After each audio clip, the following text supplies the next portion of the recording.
Well, good Saturday afternoon, friends. Mark Holmes here, and as always, I want to say thank you all for watching, commenting, subscribing, and being part of the Joe Boo Sports Report. Without you guys, as well as you ladies, you know that this literally does not work. We are a little over a month away from the draft, and no, me and Game Time and crew are not going to the draft this year. Unfortunately, having it in Green Bay, Wisconsin, one, it was cold as could be in Detroit. But Detroit is like tropics compared to Green Bay, Wisconsin. Okay?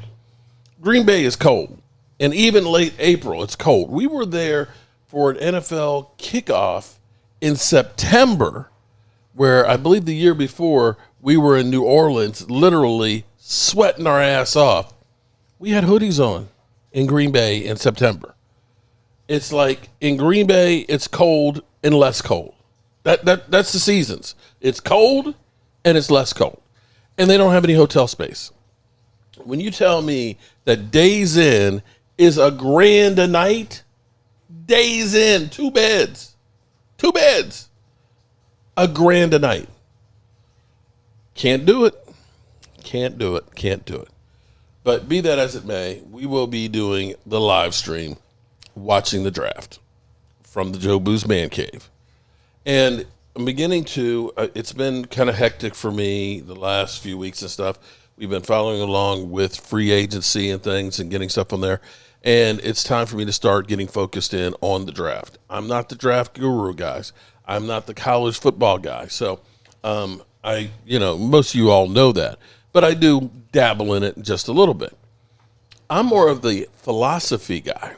And so as we sit here and we hear, the mock drafts and things, and trying to get an idea of where the Cowboys are going to go, this is kind of interesting to me because I'm hearing a lot of people that are saying that the Cowboys are really looking at cornerback Will Johnson from Michigan.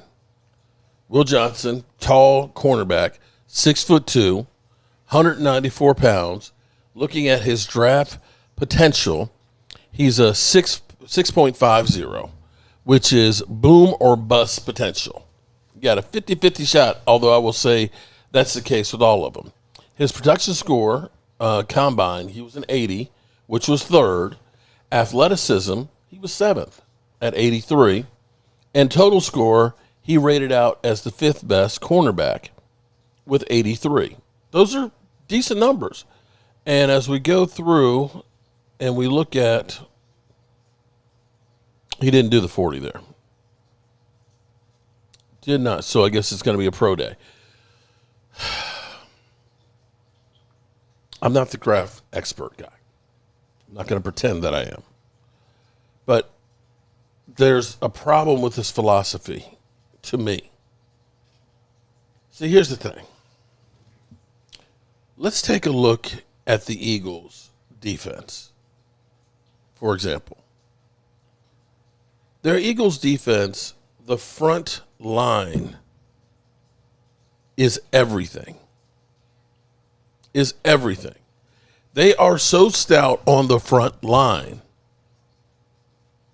that it stifles the running game of other teams. It puts pressure on the quarterback and makes everybody else better. My philosophy has always been your biggest bang for your buck. Because in football, that's what you have to figure out is, where do I spend money to be the best that I can be? How can I get, in other words, position flex? For me, I've been like a broken record.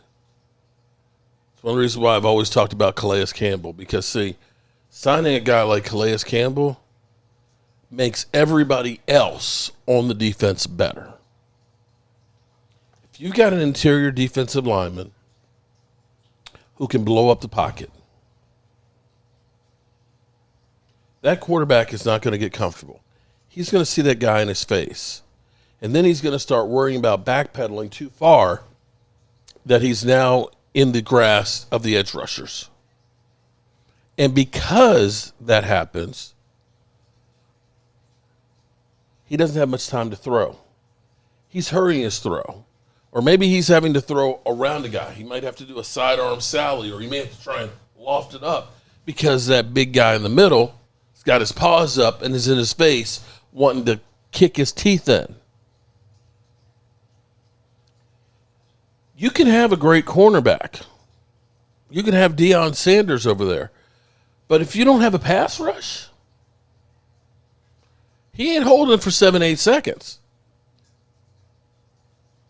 And if you don't have a defensive line that can stop the run,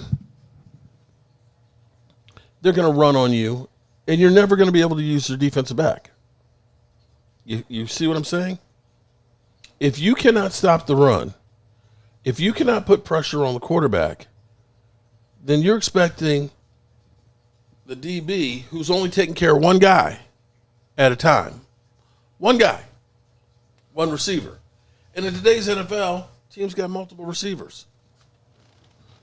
So getting a cornerback, I don't know that that's the biggest bang for the buck.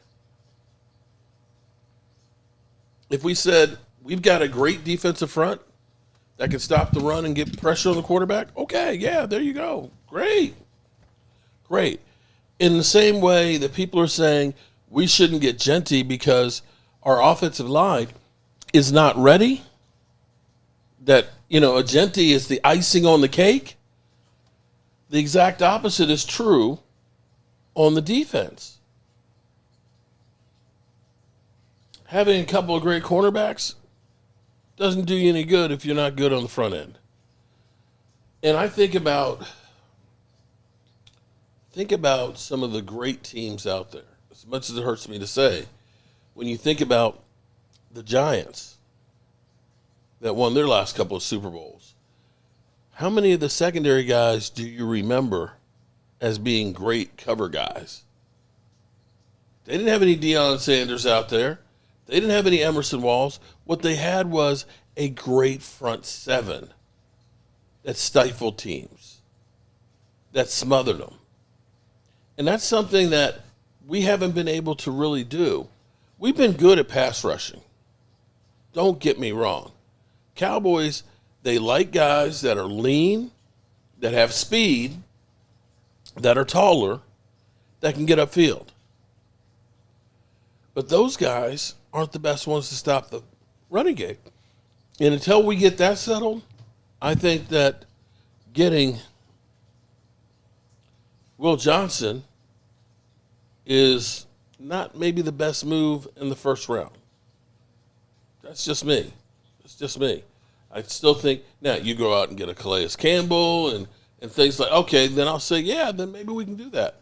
But until we were able to add to that defensive line and be able to put more pressure on and stop the run, you can't be thinking about cornerback right now, not with your first pick. I need a guy who's going to make an instant impact. And say, Will Johnson at corner, that ain't going to be it. Now, if you want to play games with this and try and figure out how to work something, if you're going to go ahead and say, we're going to draft Will Johnson, and you're going to go ahead and say, I'm going to cut Trayvon Diggs, and I'm going to take that money, invest it elsewhere on the team, okay. I might not agree with that, but that's a plan that you can try. But if your whole goal is just, we're going to draft this guy and we're going to be good, no, you got to do more work first. That's my opinion on it. You tell me what you think and which direction the Dallas Cowboys should go. I'm all about getting the lines fixed before anything else, and then you can go from there.